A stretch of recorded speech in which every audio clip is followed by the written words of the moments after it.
In an ancient age known as the late 1900s, a video game subgenre took root that dared to be bolder, dreamed to be bigger, and reached for the stars. Did they wow us with expensive productions and advanced graphical techniques? They absolutely did. Were they any good? You know what? Don't worry about it.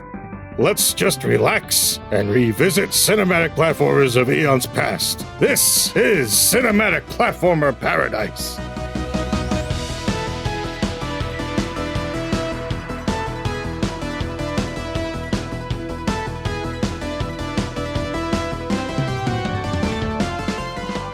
Hello, cinematic people. It's your boy Dre once again with my boy Steve.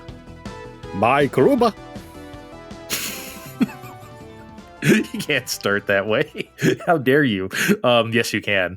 Welcome back to Cinematic Platformer Paradise. If you've been following along, or even if you haven't, we've been covering games so far such as Prince of Persia and Shadow of the Beast. But this week, we are going to another world and Heart of the Alien. It's gonna be out of this world. Wait, I made that joke last episode. I can't. Fuck. Oh, people are used to our recycled shit. We're going to do both of these in this one episode, but we're going to start with Another World.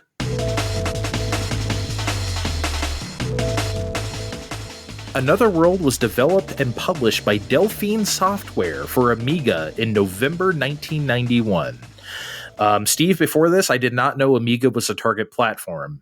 And obviously I did know that while we were talking about Shadow of the Beast last week, because I mentioned, the Amiga couldn't do cinematics, real-time cinematics yet. But hey, now we can. It's the 90s, bitch. I never considered what the original target platform was. It just seemed to appear on things. I thought the target platform was Genesis. If you ask me, if I were to just have guessed before this, I would have said Genesis. I would have just said computers with a shrug, maybe? Computer. It came out for computer, question mark. But yeah, obviously Another World was ported to everything. Apple II, DOS, SNES, Genesis, and in 1994 to 3DO for some reason. And most of these versions were published by Interplay. We're going to be talking a lot about Interplay as we go along here. Well, not literally talking about the company, but their name is going to come up a lot because they were into these, Steve. I don't know why. Somewhere between these cinematic platformers and Clay Fighter, they thought, man, things that are stiff sometimes and not so stiff other times is going to be the future. Oh, Clay Fighter was stiff. That game actually felt like you were molding clay to punch people with, like, in real time. Oh, baby. But yeah, published by Interplay. So, when Another World originally came to North America, it was called Out of This World. I think that's how most old heads like us think of that game, is Out of This World. And the reason for the name change has never been officially stated, but a lot of people's speculation revolves around two different things. One is because there was a soap opera here in America called Another World. Now that's what I remember because my aunt watched Another World. So that was like her show. And then it got canceled in 1999 and she was just like not the same for 6 months. Not until the year 2000. I feel like she finally cheered up. Cuz she watched that shit, man. I barely know what that was until you brought it up. So yeah, I think it was on NBC. I think it was like one of the ones after like the more popular one, like Days of Our Lives or something like that. I think it's the Guiding Light CBS. I think Guiding Light's still on. Is it? Yeah, I think it's still on. Young and the Restless and Guiding Light are still on. I think CBS kept their soaps. I know Young and the Restless, but yeah. Yeah, Young and the Restless is still on. Anyway, besides the soap opera Another World, there was also that sitcom from the very early 90s syndicated called Out of This World. Now that I definitely remember, and I'm sure you do too. Yeah, there is just no naming this game correctly, huh? No, but yeah, but between those two things, I could understand how that it's like, okay, we can't call it Another World, but then they changed it to Out of This World, which also existed. So the whole thing is like a mess, but whatever. If I'm being honest, though, I like the name Out of This World better. It speaks to like this 50s sci-fi lover in me, I guess. I don't know. Out of This World. I don't know. I guess we'll mostly refer to it as Another World. Yeah, I think that's, well, spoiler alert. Well, not really a spoiler alert. You can buy it on almost anything you want right now, and it's going to be called Another World. So we just kind of have to go with it, I think. Indeed. Why don't you tell the people how Another World came to be? Yeah, Another World was the brainchild of Eric Chahi. He was being given the opportunity to make a game of his own following the completion of Delphine Studios' own Future Wars. He was very impressed by the Amiga version of Dragon's Lair. Yeah, they stuffed that onto Amiga, and he's like, wow, this is great. I've never seen that version. I didn't even know it existed. Surely it's got to be on Amiga CD. It has to be. I mean, you ever see it on DOS? That's embarrassing. But anyway... He ended up writing some kind of polygon routine to work on Amiga using Genlock to achieve a whole 20 frames per second for models. Wow, that's the same as Ocarina of Time. Ended up recording himself performing the actions. For rotoscoping. Yes, for rotoscoping, as we've gone over before. But, this doesn't explain the fucking sorcery of how it managed to get on the Genesis or Super Nintendo, Andre. It sure doesn't. And that's why, I remember when I was first playing, I was asking you, what is going on here? How is this possible? Are these actually polygons? At first, I thought maybe it was very careful manipulation of, full screen sprite art, but just, a whole bunch of them played in, a flip show. But that would be prohibitively expensive to do on a cartridge. That would eat up so much space. So it's that can't be it. So it is real polygons on here. And so I did a little bit of research because I was so blown away by the techniques used in Another World. And I'm not going to go into all the technical aspects of how the engine works because we'll be here forever. But they did use a lot of trickery, obviously, to get this running on 16-bit platforms. And the lady who programmed the SNES version said Interplay was too cheap to pop for the Super FX chip. Of course they were, right? So she had to make it work through a lot of wild RAM tricks to make polygons work without that chip. And look, the Super Nintendo version isn't the best. It runs slow as molasses sometimes, but what a fucking legend. She made that shit work. Whoever, I cannot remember her name. I'm sorry, but my God.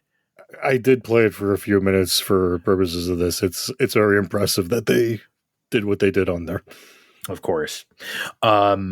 Okay, so the Genesis ad for Another World, or Out of This World as it was known at the time, it featured the tagline, "Shrink-wrapped time warp."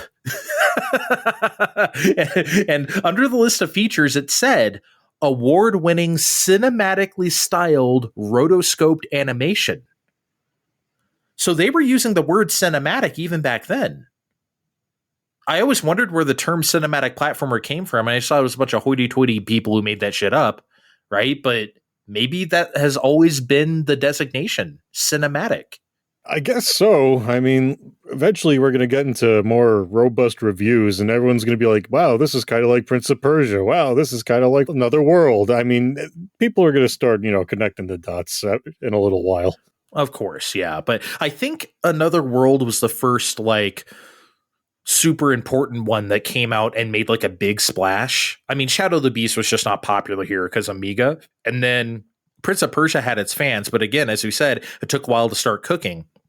I think for a lot of people, including myself, Another World is the one that really broke this genre to everybody. I guess that or Flashback, surely. It's going to be one of those. Sales numbers are always nebulous from this time.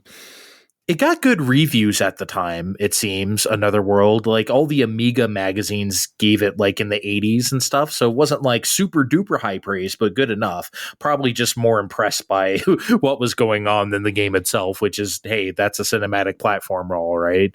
But man, have you ever gone back and looked at scans of those old Amiga magazines from the UK? They're kind of wild. I love those. I love reading that stuff. Just any computer enthusiast magazine from the UK is just a wild read. Like, they didn't give a fuck back then. They really did not. I never played Another World or Out of This World at the time. This was yet another magazine classic for me.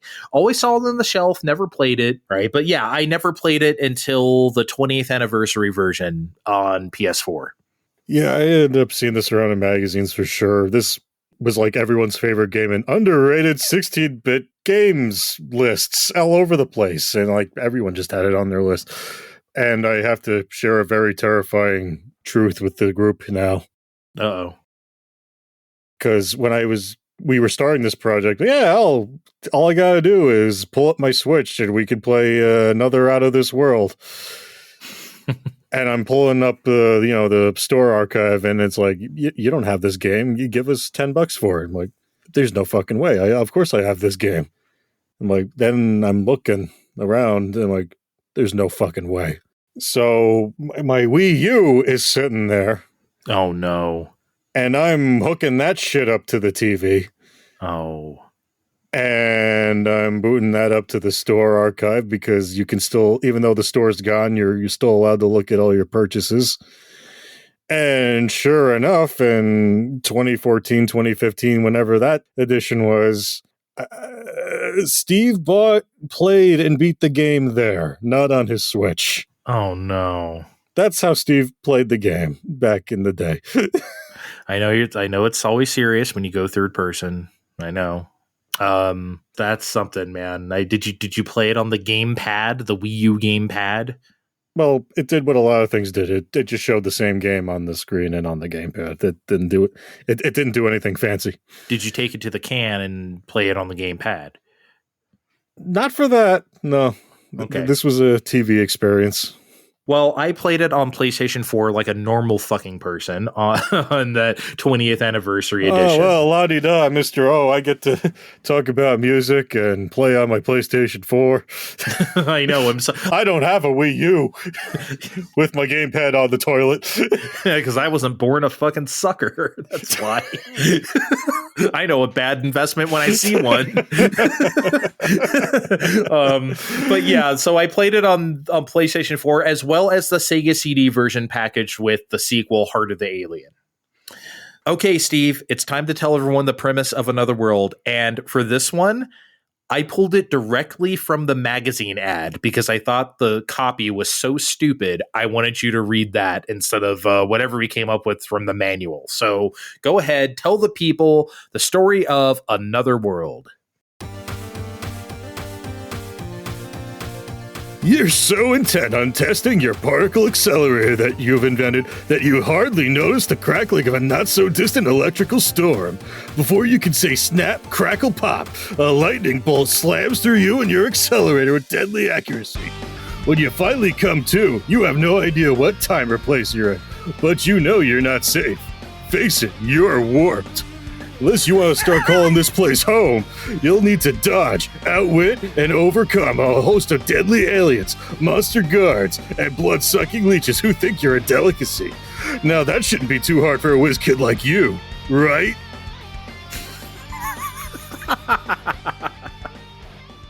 Just unbelievable. That's the 90s, everybody. That's why we had to read every other page in a magazine. Stupid shit like that.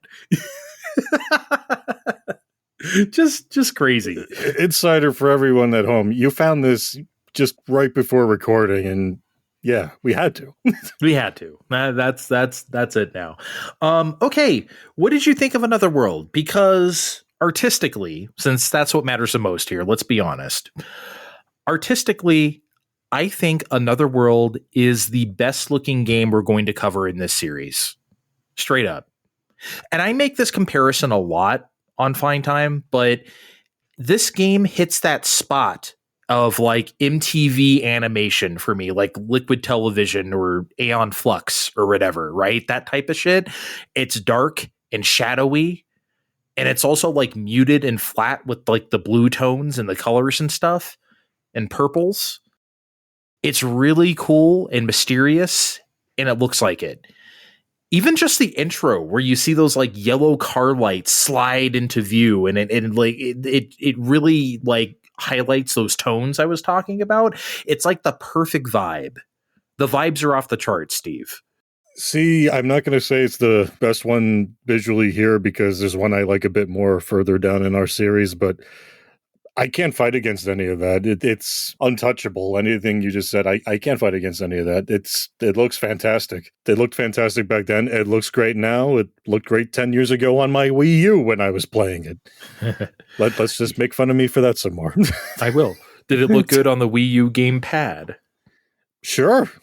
When I took a second to glance down at it in between getting my ass kicked. Oh, it's tough. And and that's what we talked about with Shadow of the Beast. I almost said Super Shadow of the Beast again.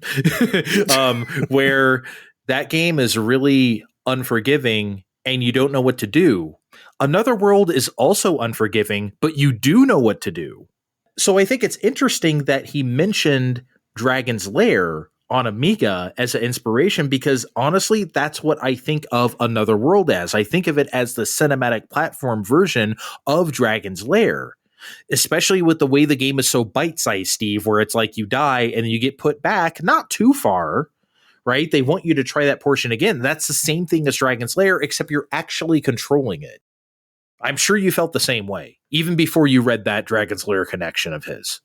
Yeah, I definitely did. It's just, I don't know. I guess my brain's a little broken sometimes, but look, I know. We all know that Dragon's Lair is a very dressed up QuickTime event sequence. And really, in the end, this really is too, but, as a cinematic platformer, you know me, I just seem to have a weird disconnect with, okay, this time we need to get the gun, turn around, do the thing, and, just keep doing that. This is a me problem.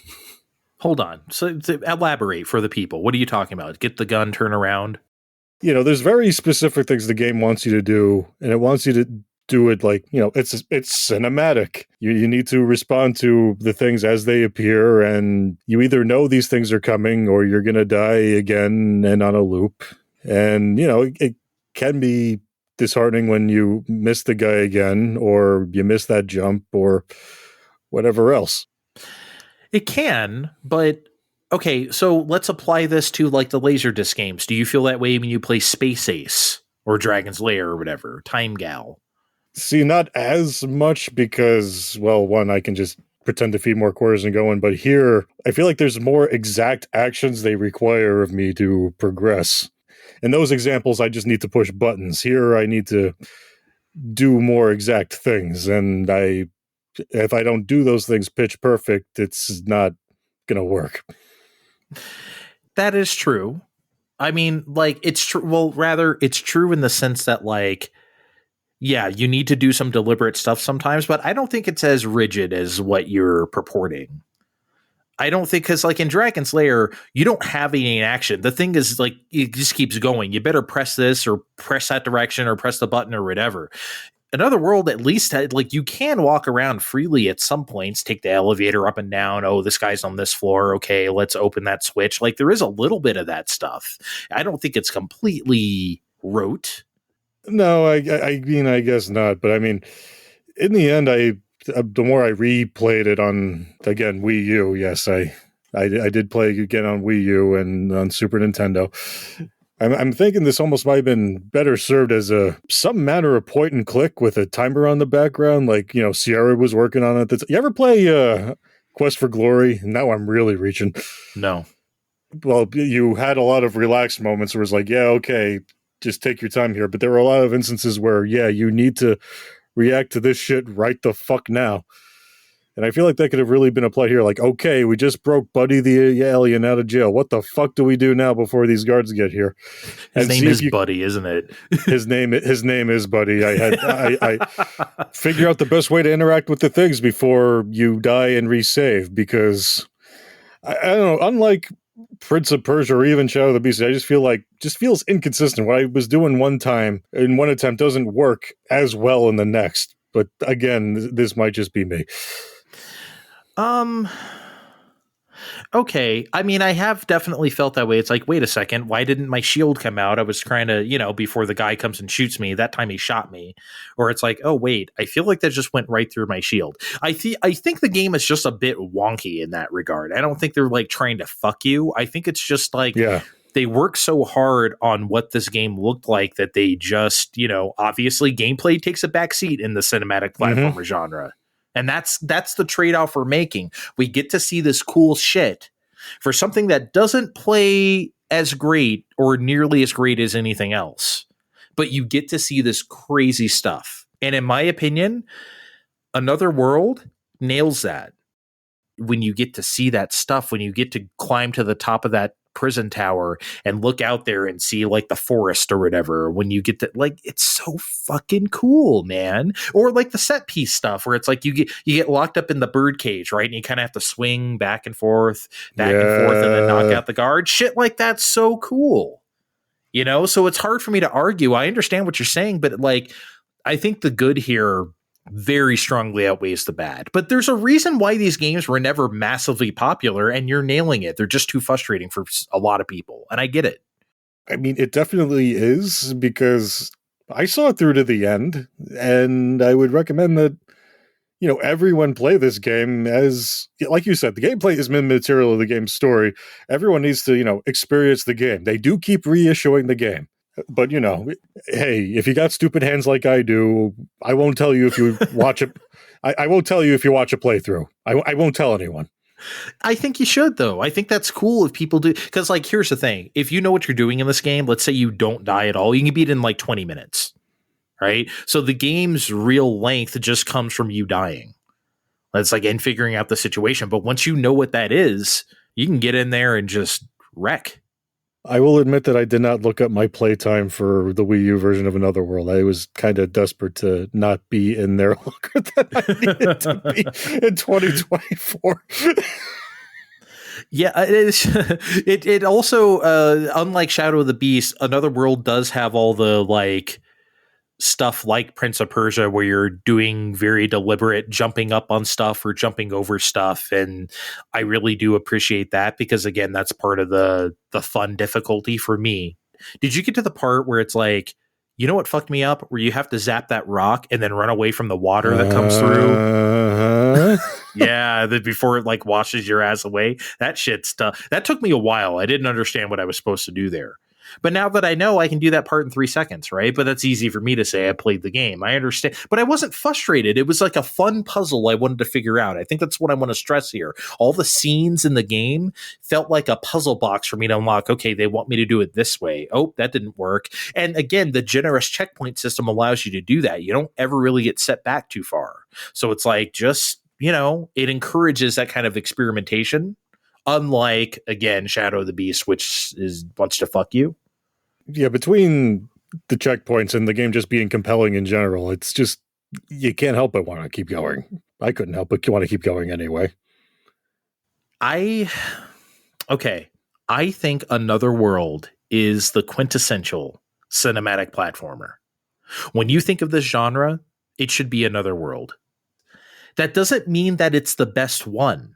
I just think it's the most representative of whatever this hard to nail down genre is. Another World is it. This game has everything. I think you will legitimately enjoy yourself, unless you're Steve. Just kidding. Again, like I said, most people out there, this may not be your thing. There's a reason why these didn't sell millions and millions of copies. But if your tastes are more like mine on this show, and you're listening to the series and you're wondering if you want to try at least one of these games, I think Another World is it. This is the one. You're absolutely right. I respect this game. That's why I used it as the joke example on the top when we said, what is a cinematic platformer? Remember back then? Whatever. Nope, I forgot.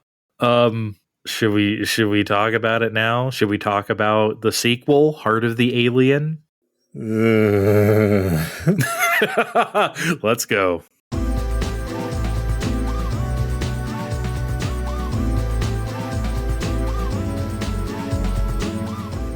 So unlike Another World, which was developed by Delphine Software, this sequel, Heart of the Alien, was developed by Interplay and published by Virgin Interactive exclusively for Sega CD in June 1994.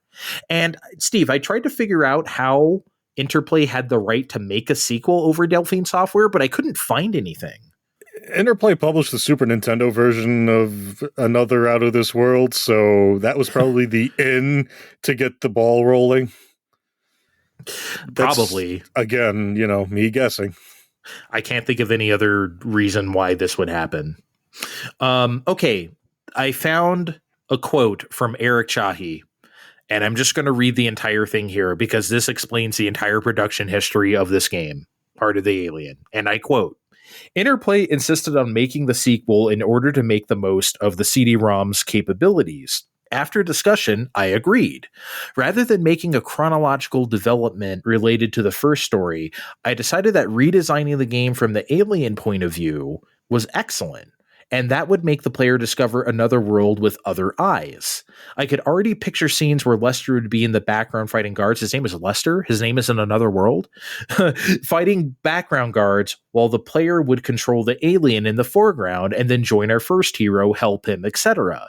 The concept was good, but alas, neither the animations nor the game, entirely developed by Interplay, were up for the job. It was a flop. Reportedly, quickly after it was released, Chahi made a public statement that the title did not represent his vision of the world he crafted and disowned it altogether from being treated as an official sequel. That's kind of a bummer. You want to hear something a little nicer? Okay. We cut it because we did the 90s version of the other story. The protagonist of Another World's real name is actually Lester Knight Shaken. Which, to this point of the series, is easily the best name for any of these protagonists. No notes. Reviews of the time seem to like Heart of the Alien just as much as Another World, with some even liking it more than Another World. But the control issues were noted, but largely glossed over, which, Steve, I guess shows, like, it's the thing I always say about AAA games nowadays, right? If it just looks the part, it looks and sounds good, seems like it should be an 8.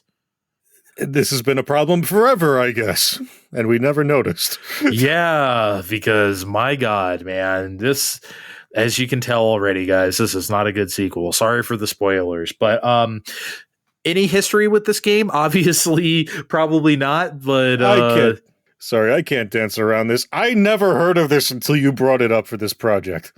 Nobody I knew had a Sega CD. I could certainly rent them from video stores, and I certainly played a bunch of Sonic CD because that's what stores that would demo a CD would rig up. Yeah, play Sonic CD. That's what you're going to know. Yeah, you dumb kids and people that know what a Sega is. But, that's way outside the scope of this show. But, the way everyone, likes the original, you'd think they would release these as a set, but... Well, he doesn't like it, so that's why. Well, I mean, look, I thought of this when they released the 20th anniversary thing. I was like, where's Heart of the Alien? Well, now I know. Again, another magazine classic for me. Always knew this game existed, but I did not have a Sega CD. Did not know a single person who had a Sega CD, so of course I never played it.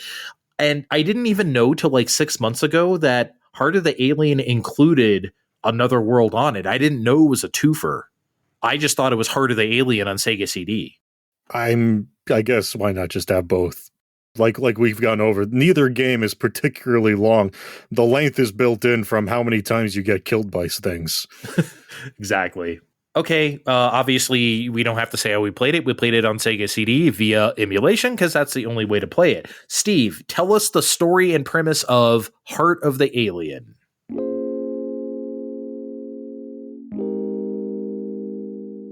Picking up right where Out of This Another World ends, Buddy, the alien, flies an unconscious Lester to a torched village.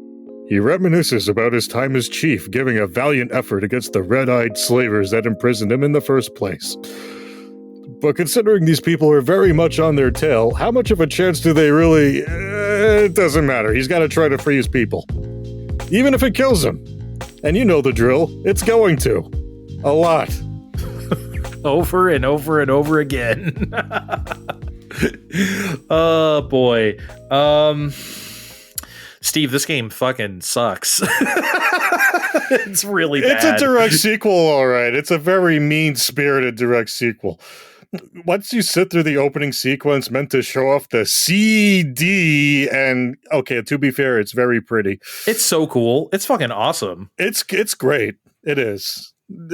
Kudos for that. You have to run left, from the same kind of beast thing that tried to maul you in the first game, which, kind of less scary here, if we're going to be fair, to grab onto a ledge. Okay, fine. That's pretty cinematic platformy. Andre, I guess it was maybe the way my display was, but I couldn't tell you we were supposed to grab that until about 10 maulings or visits to the spike pit later, where I looked up someone else's playthrough, like, oh, I could grab that? It only took you 10 times? It took me many more. I'm not at this point. I'm not even sure that if I figured it out. I think I may have also looked up a walkthrough. How about that, Steve? We both got stuck on the opening fucking scene of the game. That's not a good sign. It's not good. I mean, like I said, Another World was frustrating, but I wanted to keep going. This was just nah. Yeah, it's like these games rely on very specific visual language, and in Another World does it pretty well, and that's why that game is fun to me. In Heart of the Alien, it's completely fucked. Like, you're supposed to know visual cues of what you can or cannot do and what you're supposed to jump on or climb or whatever.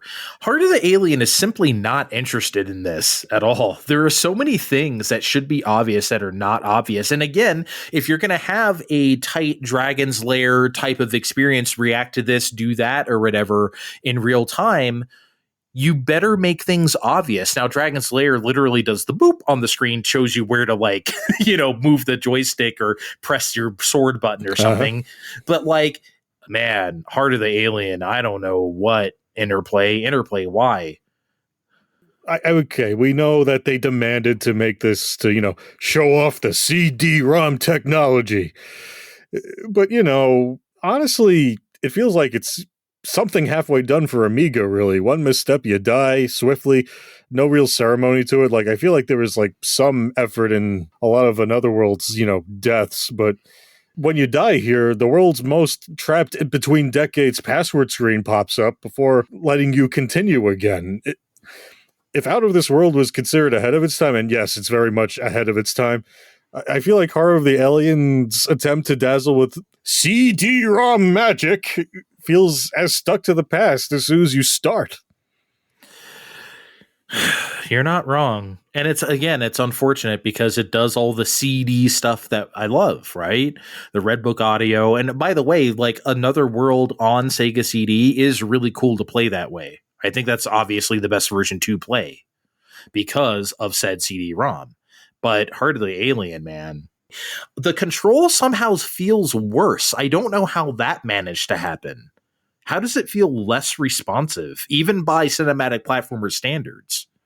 Maybe they were trying to make a conscious decision because Buddy's a bigger, heavier guy, but that really doesn't make it more fun to play. And it's not really clear how that whip works either, at least at first. It's so specific. It's too specific. I know how a gun works. Okay, enemy there. Shoot. It's what does the whip do? I don't know.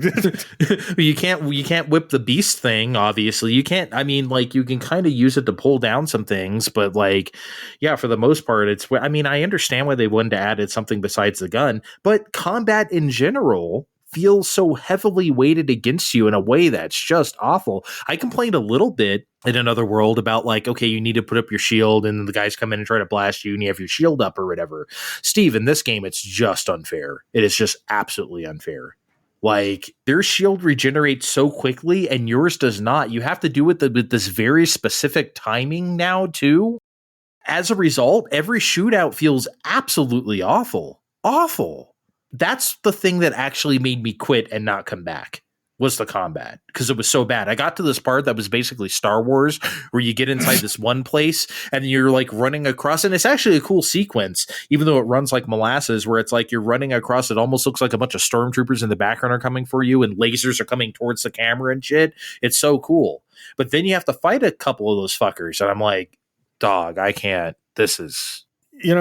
It's kind of sad that Joey doesn't like this game because, again, I cheated and watched this game. Someone play this game. And it's kind of fun to watch, someone be good at it. It's just kind of awful to be the one holding the controller. I completely understand why he does not want to acknowledge this game. It's not worth acknowledging. I get it. And it's like you said, I wish he could like fix this up because it's not too far from being good. But man, it's just, I know this is going to sound crazy, but until I played Heart of the Alien, I didn't realize what a delicate balance all this like cinematic platformer stuff is. It's this very particular mix of parts that need to go just right. And Heart of the Alien is a great example of how it can go completely wrong. Oh, yeah, absolutely. And I'm sure there's any number of examples we didn't pick where it did go absolutely wrong. Yeah. But this is just the worst. Okay, before we shut up about Heart of the Alien, I have one half-baked thought I want you to help me with here. Would all of these cinematic platformers have actually been better if they were more like the FMV games of the Sega CD era and 3DO era, where you take a lot of control away from the player? In fact, the player doesn't really have any, and you just make decisions about stuff, whether it's like a choose your own adventure kind of thing or an actual like cinematic like Dragon's Lair Space Ace type of thing. Would your fun factor have decreased or increased because of that? I understand, like, even at the time, people thought that stuff was gimmicky, but I feel like if they somehow made it good. Not all of them, but I think Another World might have benefited from that structure because, like, it's a fairly linear storyline, right? You go to the Another World, and it's the Another World now. You go there, and you got to do the things. It's pretty clear on what's going on. We're following along the story. I feel like that one in particular might have benefited from that, but we'll never really know, right? No, we will not. But I guess I just think about it that way because, me, I love video games as spectacle. It's something I talk a lot about on this show. And what is a cinematic platformer if not spectacle? You're supposed to go ooh and ah and look at the stuff, right? So just let us look at the stuff. Don't like beat us into submission with like 1,400 guards trying to shoot us every second. Just let us enjoy. Let us enjoy the 90s. God damn it. Snap, crackle, pop. What are you doing? Let's get out of here. That's all you had for me? Jesus Christ. Wait, where are we ranking these? Okay, I know you're not going to let me put Another World above Prince of Persia. I know you're not going to let me do that. I guess it has to go number 2, right? I would say so. Fine. Jeez. If I had it my way. And then Shadow of the Beast, definitely Heart of the Alien is worse than Shadow of the Beast. So absolutely. So we're putting that at the bottom. So our current rankings are Prince of Persia number 1, Another World number 2, Shadow of the Beast number 3, Heart of the Alien number 4. Next week on Cinematic Platformer Paradise, here's your hint. Here's next Conan's hint. If you're in the dark, be sure to turn your back before the blinding flash. They'll never figure that one out. See you next time on Cinematic Platformer Paradise.